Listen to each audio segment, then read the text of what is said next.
할렐루야. 우리 함께 찬양하겠습니다. 찬송가 80장입니다. 찬송가 80장 천지에 있는 이름 중 함께 찬양하겠습니다.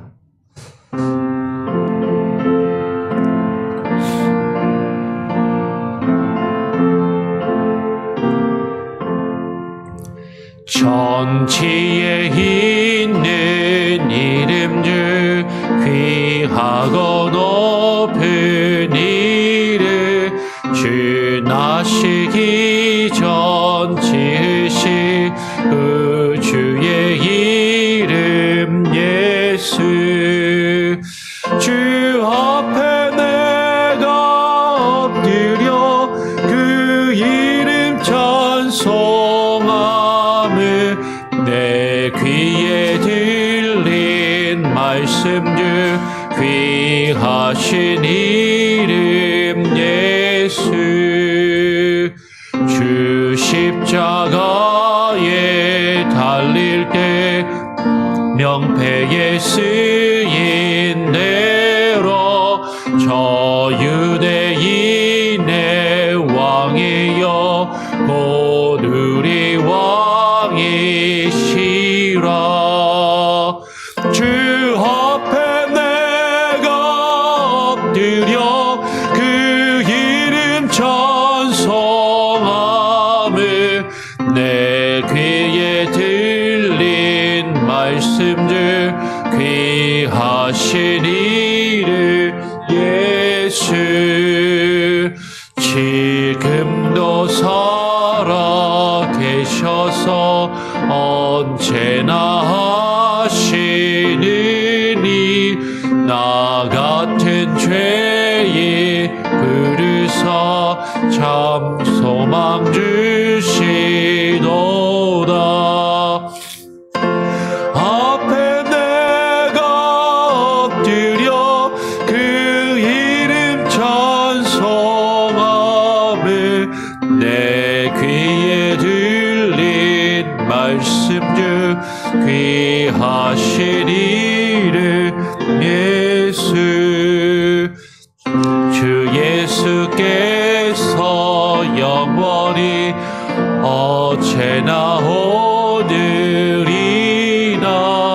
그 이름으로 우리에게 참 복을 내리신다 주 앞에 내가 엎드려 그 이름 찬송함을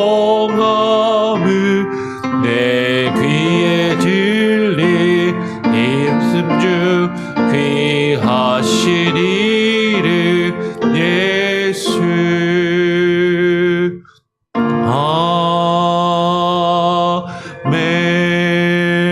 아멘. 그렇습니다. 주님 천지에 있는 모든 이름 중에 주님의 이름이 가장 귀하시고 높으시며 홀로 찬양과 영광을 받으시기에 합당하신 이름임을 하나님 우리로 하여금 깨달아 알게 하시고 오직 주만 섬기며 높이는 귀한 은혜가 있게 하여 주시옵소서. 오늘 이 시간 이 아침 주님 앞에 나와 기도하며 또 주의 말씀을 함께 읽고 묵상하며 하루를 시작하기를 원합니다. 하나님 우리에게 지혜를 주시고 힘을 주시고 능력을 주시며 주님의 이름만을 높이며 주와 함께 동행하는 귀하고 복된 삶이 되게 하여 주시옵소서. 감사와 찬양 영광 주님께 올려드리오며 예수 그리스도의 이름으로 기도합니다. 아멘. 오늘 함께 읽을 말씀은 역대기 상입니다. 역대상 2장 3절 4절 말씀을 같이 읽겠습니다. 역대상 2장 3절 4절 말씀 두 절의 말씀입니다. 같이 한번 두 절이니까요 한 목소리로 읽으면 좋겠습니다. 같이 읽어보죠. 유다의 아들은 에르와 오난과 셀라이니 이 세 사람은 가나안 사람 수아의 딸이 유다에게 낳아준 자요. 유다의 맏아들 에르는 여호와 보시기에 악하였으므로 여호와께서 죽이셨고 유다의 며느리 다말이 유다에게 베레스와 세레를 낳아 주었으니 유다의 아들이 모두 5이더라. 아멘. 이번 주에 들어서 오늘부터 역대기 말씀을 우리가 같이 읽게 됩니다. 지난주까지 열왕기 말씀을 읽었고요. 역대기의 말씀을 읽게 되는데 성경을 읽으면서 아마 그런 궁금증이랄까 생각을 한 번쯤은 해보셨을 거예요. 역대기에서 이미 이스라엘의 왕들의 역사를 쭉 읽고 살펴보았는데 열왕기에서 이미 앞에서 살펴보았는데 역대기에서 또 이스라엘 역사를 왕들의 이야기를 또 다시 반복하고 있다라는 거죠. 이미 앞에서 다 읽은 건데 왜 또 왕들 이야기가 또 나올까 하는 것이죠. 그것은 열왕기서와 역대기서가 이스라엘의 역사를 바라보는 관점이 다르기 때문입니다. 그러니까 쉽게 이야기하면 신약 성경에도 복음서를 보면 예수님의 일생을 기록하고 있는 책이 복음서인데 예수님의 일생을 탄생에서부터 기본적으로 십자가 부활 사건까지 기록하고 있는 복음서가 4개나 있다라는 거죠. 똑같은 얘기를, 비슷한 얘기를 왜 4번이나 4개의 책에 기록하고 있을까?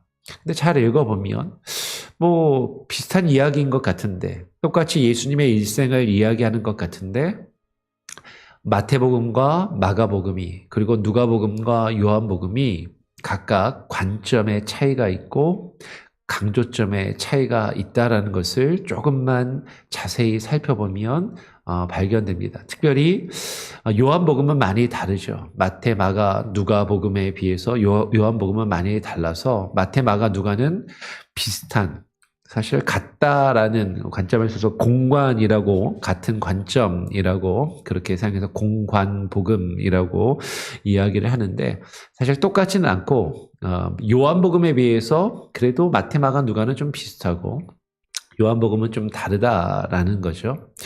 4개를 가르쳐서 사복음서라고 이야기하고 예수님의 일생을 탄생에서부터 십자가 사건 부활에 이르기까지 비슷한 이야기가 4번이나 반복되면서 서로 사실은 다른 관점으로 예수님의 십자가 사건을 우리로 하여금 깊이 묵상하고 깨달아 알 수 있는 그런 은혜를 또 주시는 것이죠. 그러면서 예수님의 일생에 대해서 사실 서로 다른 관점에서 이렇게 보고 이해할 수도 있겠구나라는 것을 발견하게 됩니다.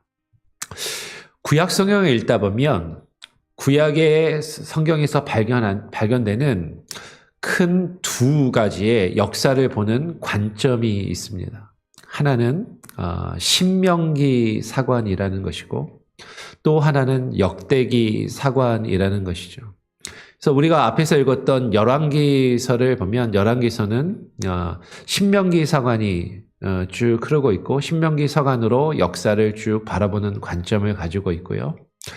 오늘부터 이제 이번 주부터 우리가 살펴보게 될 이 역대기는 그 이름 그대로 역대기 사관을 가지고 있다라는 거야. 역사를 보는 관점이 차이가 있다라는 거죠. 서로 다른 관점을 가지고 이스라엘 역사를 쭉 서로 다르게 언급하며 기록을 합니다. 물론 그렇다고 완전히 다르냐? 같은 역사를 보기 때문에 공통되고 비슷한 부분이 훨씬 더 많죠. 거의 같은 내용을 가지고 이야기를 하지만 어떤 디테일한 부분에서 어떤 사건을 바라보는 해석하는 그 관점이 차이가 있다라는 것입니다. 그래서 우리가 앞에서 살펴보았던 열왕기서는 신명기 사관을 가지고 있는데 신명기 사관은 말 그대로 신명기서에서 발견되는 역사관인 것이죠. 이스라엘의 왕은 오직 하나님 한 분밖에 없다라는 관점.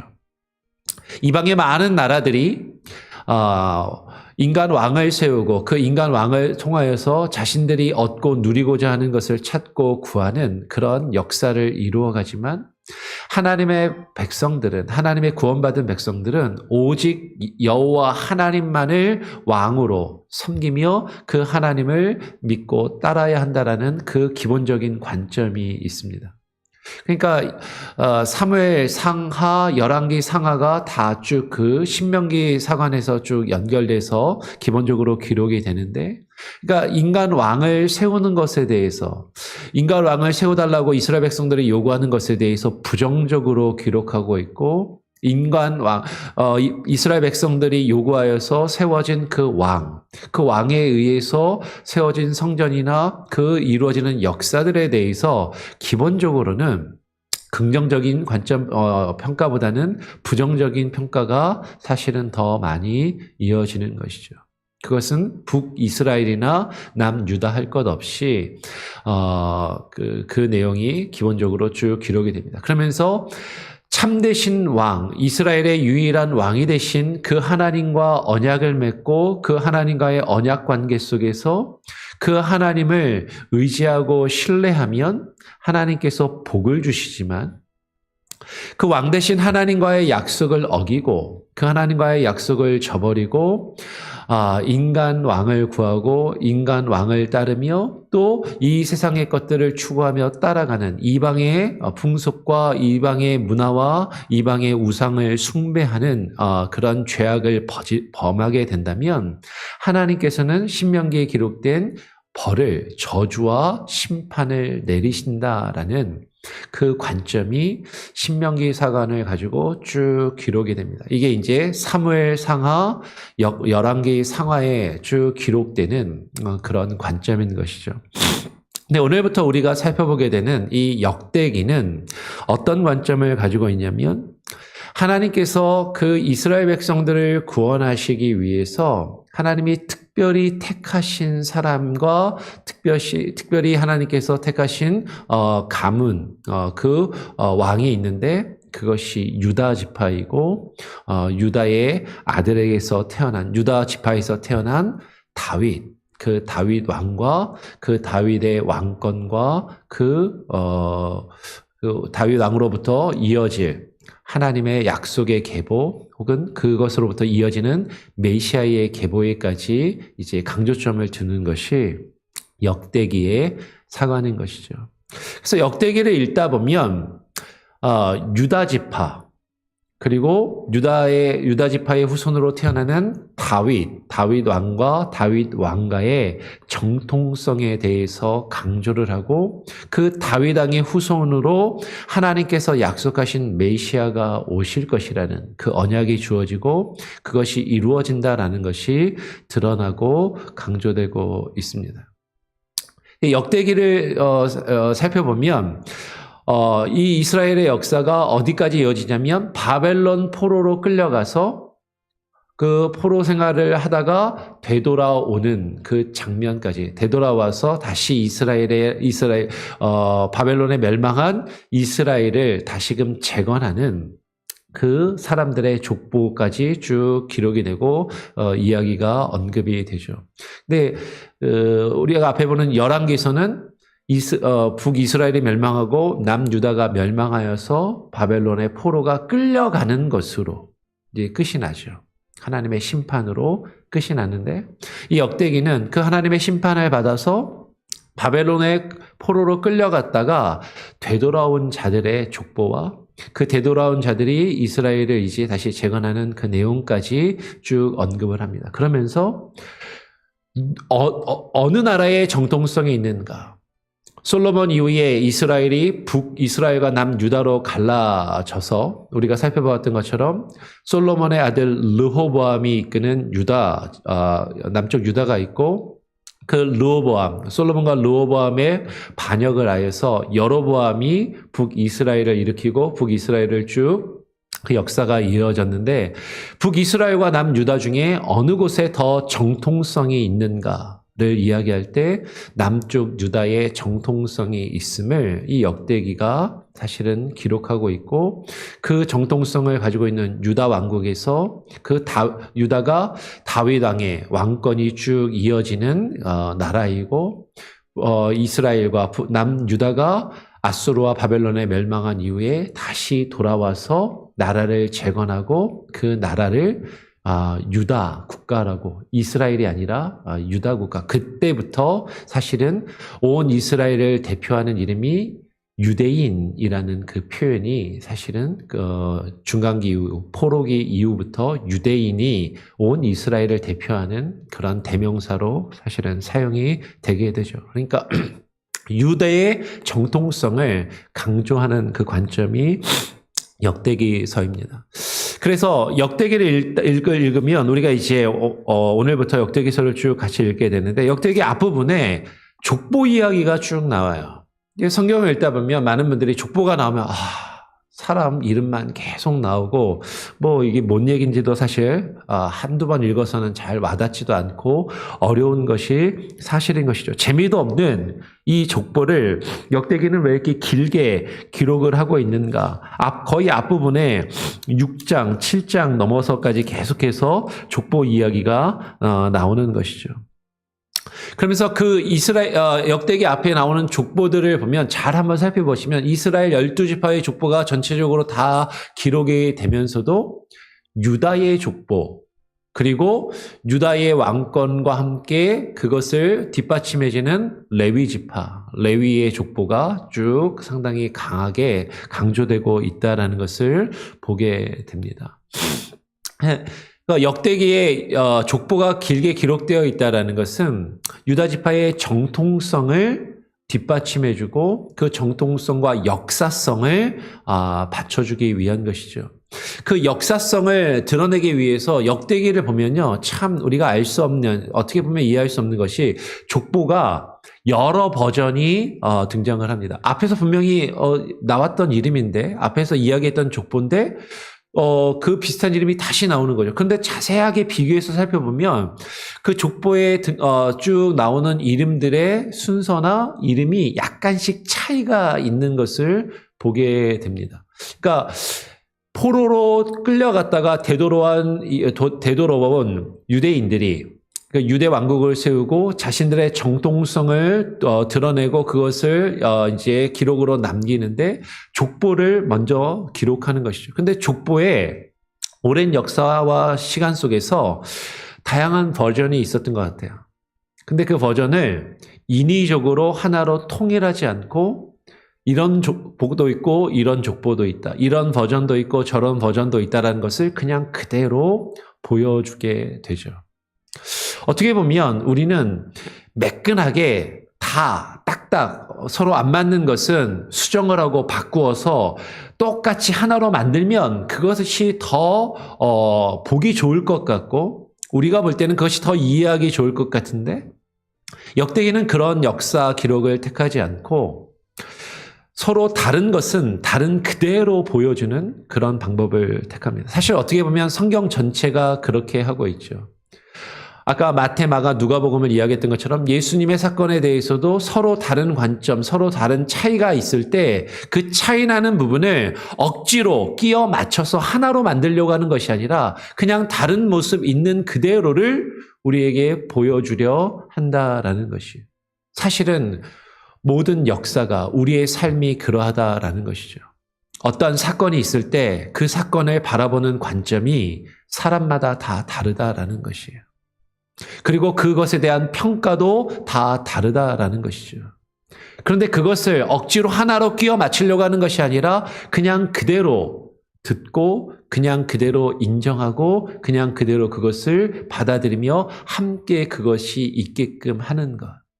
그것이 성경이 기록하고 있는 그런 기록법의 어떤 독특한 특징이다라는 것입니다. 그러면서 성경에서 우리가 또 하나 더 발견하게 되는 것은 아까 말씀드린 것처럼 이 역대기는 유다와 다윗 왕가의 정통성과 어떤 그 위대함을 이야기하는 그 기본적인 목적을 가지고 있어서 열왕기서에서 드러나는 다윗의 흠이나 어떤 죄악들 같은 것들이 사실은 기록되지 않아요. 대표적인 게 밧세바 사건인 것이죠. 열왕기서에는 다윗이 밧세바를 범한 그 죄악에 대해서 아주 구체적으로 기록을 하고 그것이 얼마나 하나님 앞에 큰 죄악인지를 분명하게 기록하지만 역대기에는 밧세바에 대한 그 사건이 아예 기록이 되지 않는다라는 것이죠. 다윗 왕의 정통성을 드러내고 그가 훌륭한 왕이라는 것을 나타내 보이기 위해서. 그럼에도 불구하고 역대기를 잘 읽다 보면요. 다윗 왕은 무조건 흠이 없고 완전 무결한 사람, 다윗 왕과 그의 가문, 그의 후손들은 그 족보는 흠이 없고 완전 무결함을 나타내는 그런 기법으로, 소위 말하는 우리 예전에 한국에서 배웠던 것처럼 용비어천가처럼 왕은 어떤 실수도 하지 않고 어떤 잘못도 하지 않고 무조건 옳고 무조건 맞는 그런 신적인 존재로 기록하고 있지는 않다라는 것이에요. 오늘 역대기 2장 3절 4절을 보면 우리가 유다의 아들에 대한 그 언급이 이제 기록이 처음 됩니다.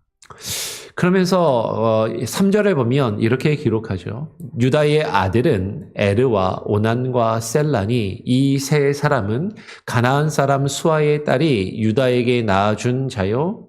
유다의 맏아들 에르는 여호와 보시기에 악하였으므로 여호와께서 죽이셨고라는 표현이 나오죠. 역대기 앞에서 나오는 족보들을 보면 그냥 이름만 나옵니다. 누구의 후손이 누구이고 누구의 후손이 누구이고 이름만 쭉 나오고 그냥 무미건조하게 그냥 족보만이 쭉 기록되고 있고 그 족보에 등장하는 인물들에 대해서 평가하거나 판단하지 않아요. 그런데 오늘 역대상 2장에서 유다의 아들과 그의 족보를 기록하면서 처음으로 이 가문에 대한 평가와 판단이 나온다라는 것이죠. 그러면서 그 유다의 아들이 3명이 있었는데 에르와 오난과 셀라. 이 이름도 우리 앞에서 창세기에 나오는 이름하고 약간 차이가 있죠.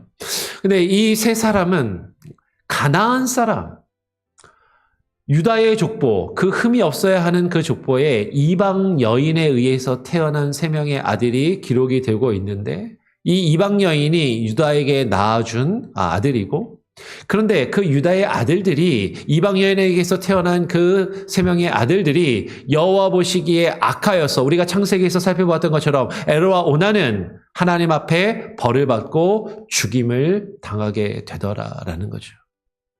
그러면서 유다의 그 계보가 끊어질 위기에 처하게 되었을 때 또 다른 이방 여인인 유다의 며느리 다말을 통해서 다말이 시아버지 유다와의 어떻게 보면 우리가 단순히 오늘날의 윤리적인 도덕적인 개념에서 보면 부적절한 관계처럼 보일 수도 있는 그런 관계를 통해서 근데 이것은 그 당시의 문화에서 고엘 제도라고 하는 형사 취수 제도라고 하는 레비리티 로우라고 하는 어떤 독특한 관습에서 허용되었던 것이고 그 당시 문화에서는 일반적이진 않지만 받아들여질 수 있는 어떤 그런 일들이 사실은 벌어진 것이죠. 어쨌든 시아버지와 며느리와의 그 관계 속에서 베레스와 세라라는 두 아들이 쌍둥이 아들이 태어나게 되고 그리고 그 베레스가 그 유다의 뒤를 이어서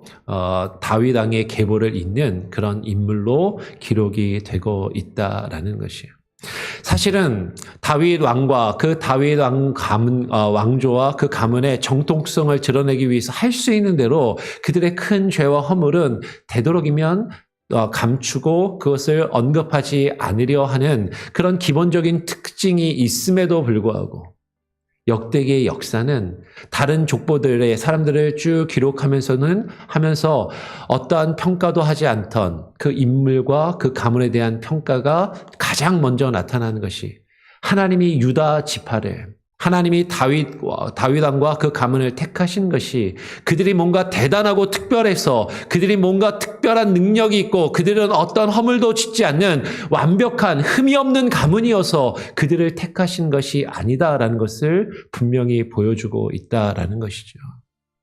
여호와 하나님 보시기에 그들이 악하였지만 하나님께서 그 가문을 택하시고 다윗 왕을 택하셔서 하나님의 나라와 그 족속을 이루시고 그 다윗 왕의 후손으로 우리가 아는 것처럼 누가 태어나게 하세요?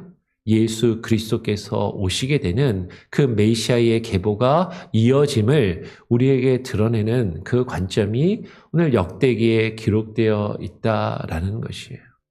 그러면서 예수님께서 이 땅에 우리에게 오신 것은, 구약에 약속된 그 메시아, 그 그리스도가 이 땅에 오신 것은 유다라는 가문을 통해서 하나님께서 오시게 하셨는데, 아무리 우리가 감추려 하고 아무리 우리가 덮으려 해도 그 가문은 흠이 있고 죄가 있는 가문이고, 그 가문을 하나님이 특별히 택하셔서 다윗 왕을 세우시고 그 왕조가 이어지게 하시고 그 후손으로 메시아가, 그리스도가 오셨음을 우리에게 증거해 주는 그 내용이 역대기의 내용이다라는 것이죠. 그래서 우리가 이제 앞으로 역대기의 내용을 쭉 살펴보면서 지금 말씀드린 이런 특징들을 계속 발견하게 될 겁니다. 그러면서 이 역대기가 유다 지파를 강조하고 있구나, 유다 지파의 왕권을 뒷받침해주는 레위 지파와 제사장 가문을 강조하고 있구나, 그리고 그 다윗 왕가가 정통성이 있음을, 다윗에게 이어지는 그 계보와 그 왕조가 정통성이 있음을 계속해서 드러내며 강조하는구나. 근데 우리가 거기서 잊지 않아야 할 것은 그 다윗과 다윗 왕조가 결코 완벽하고 흠이 절대로 없는 온전한 가문이고 사람이어서 그들을 택하신 것이 아니라 하나님께서 그 구속의 역사를 이루어 가시는 도구요 택함받은 사람들이라는 것, 도구로 택함받은 사람들이라는 것을 우리가 잊지 않고 역대기를 같이 함께 읽어 내려가기를 원합니다. 오늘 앞부분에 족보, 사람 이야기만 나오고 오늘 유다 지파의 족보가 처음 나와서 그냥 역대기에 대해서 개관일적으로 오늘 쭉 설명을 드려요.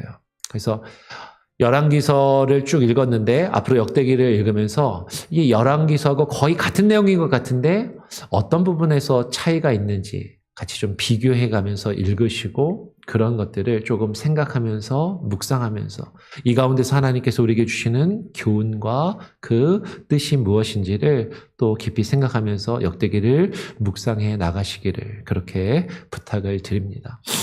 우리 같이 함께 찬양하고 오늘 기도하도록 하죠. 찬송가 199장입니다. 찬송가 199장 나의 사랑하는 책 찬양하고 기도하겠습니다.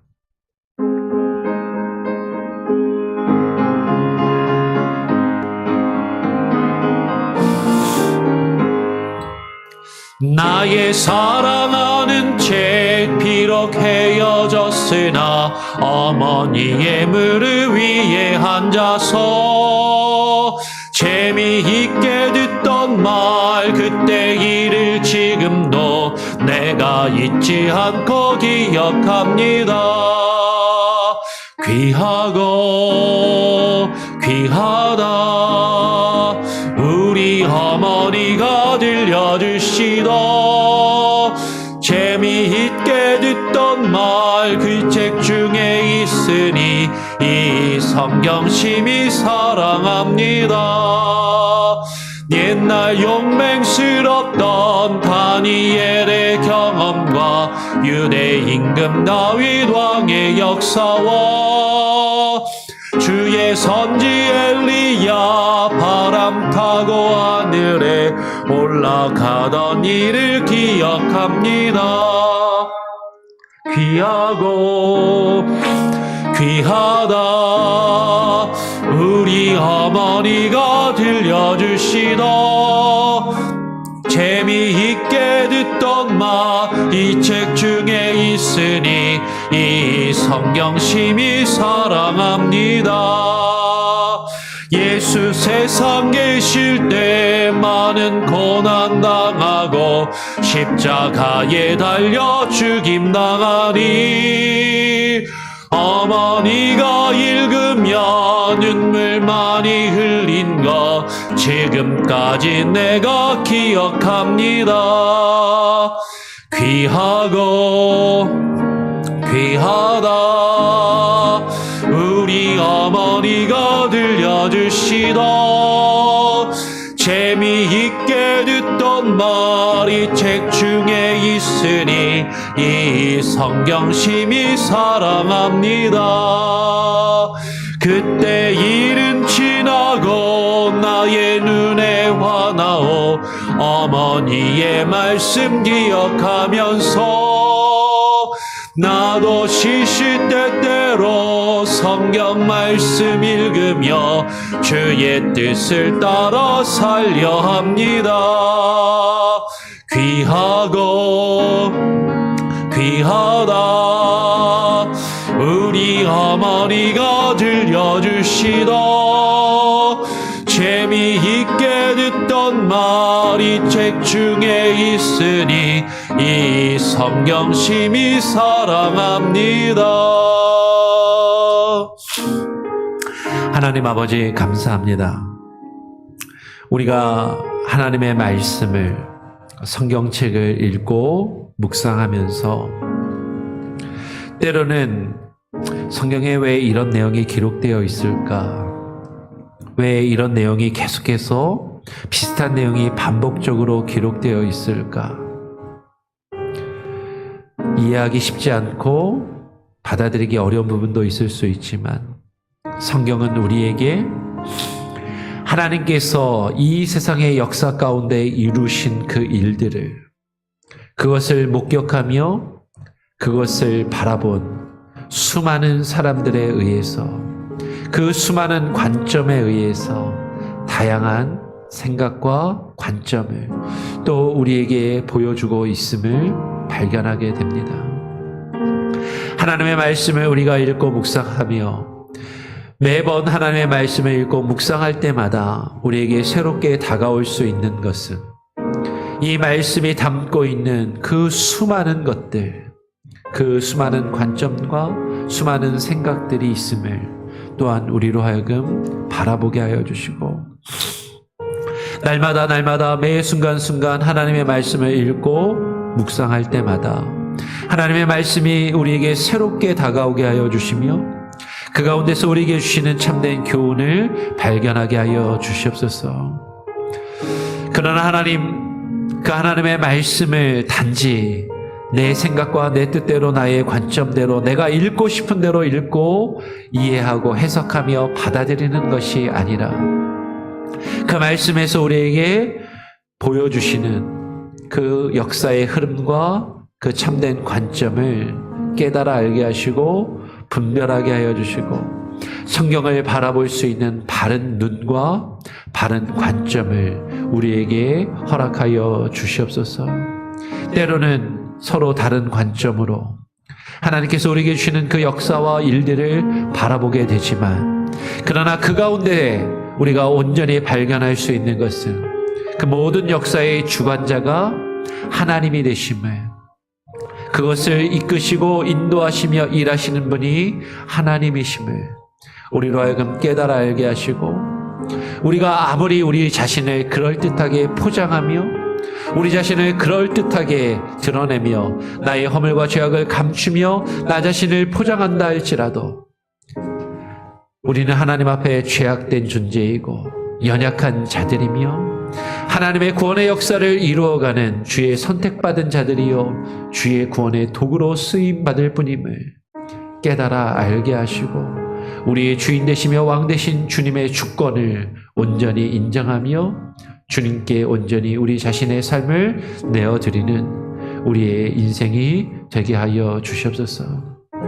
하나님께서 유다 지파를 그 유다 지파 가운데 다윗 왕이 태어나게 하시고 그 다윗 왕의 계보와 족보를 이으셔서 이스라엘의 역사에 정통성을 부여하시고 그 다윗의 후손으로 다윗의 자손으로 메시아가 나게 하시며 예수 그리스도를 이 땅에 보내어 주신 그 하나님의 구원의 역사를 우리가 깨달아 알게 하시고 그것을 바라보게 하시며 예수님께서 그 흠이 많고 아무리 감추려 해도 감추어지지 않는 그 죄악이 많은 그 유다 지파 그 다윗의 후손으로 이 땅에 오신 것은 죄악된 우리를 바라보시고 우리와 함께 하시며 우리를 구원하시기 위함임을 깨달아 알게 하시고 그 역사를 깊이 묵상하며 우리와 함께 하시는, 우리의 삶을 주관하시는 하나님과 예수 그리스도의 은혜를 발견하게 하여 주시옵소서.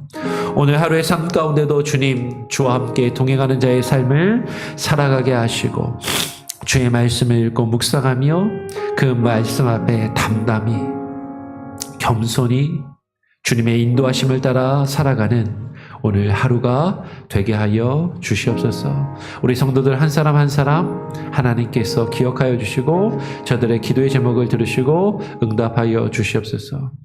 이번 주일에, 돌아오는 주일에 계획되어 있는 야외 예배를 주님께 의탁합니다.